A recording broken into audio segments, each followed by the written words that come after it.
Thank you, Mike. The talk tonight, we're focusing on the Newtown shooting in Connecticut. Joining me to have this conversation as we look at these pictures. Hard to look at. These are the fortunate kids.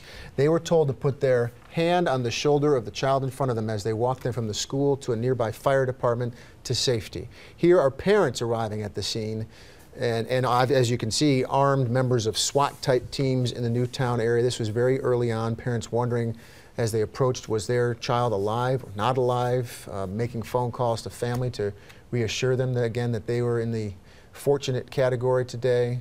Some of the first responders being thanked by probably people they know from their small town community there in Newtown, Connecticut, which is really just about, what, 3.5 hour ride from Syracuse at the most. Yep. Jim Reith joins us now tonight. Jim, we appreciate you stopping in. Sure. You've spent so many years on the radio talking when bad things happen in our community, and it's great to have your voice part of this. You know that area. You were just down in Connecticut the other day. I was, and Newtown is not far from where I go, and it's a bedroom community. You know, it's pretty affluent, actually. It's the type of place where people are going to say, we never thought that something like this could happen here, but what we should realize, of course, is it can happen anywhere. And that's what we've learned. As you look back over the last 25 years of shootings like this, we start to get some sense of perspective. How does this rank, do you think? This is the worst. To me, as far as shootings go, what makes it the worst? What defines the age of the it? victims. Yeah. You know, I think that we can justify adults shooting adults. I think we can justify in some ways teenagers who feel they've been wronged or ostracized shooting other teenagers.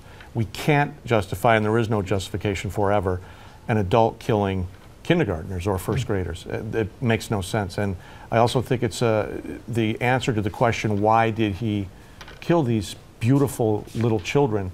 We'll never know that. We'll never know the answer to that. Because it's lost, because he's gone. To give you a face to this tragedy, we'll never hear from those children again, but we can hear from one of their classmates who was inside at the time. I was in the gym and I heard I heard like 7 loud booms, and the gym teachers told us to go in the corner. So we all huddled, and I kept hearing these booming noises. There's such an innocent quality about her very detailed description of what she was experiencing. I hadn't seen that one before. I've seen the video of the other girl who was talking to the press, and she's, you know, very well spoken too. I think that they know something bad has happened.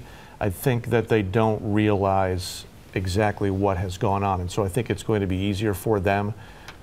It's going to be much more difficult for the parents, especially the children who've been killed. Oh, certainly. But even the parents of children who are alive, it's so traumatic. I just talked to a friend who lives in the Hartford area this afternoon, and just as his 7-year-old daughter had gotten off the school bus.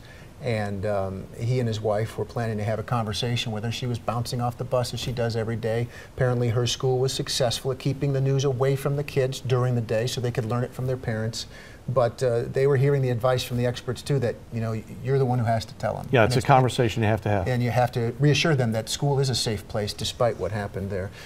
Jim's going to stick around for our talk as we continue here, and we're going to be joined by Sheriff Kevin Walsh too in just a moment to talk about, you know, to some degree, the what ifs. What if it did happen here? How could we respond? How do we keep our schools safe? We'll be back with more.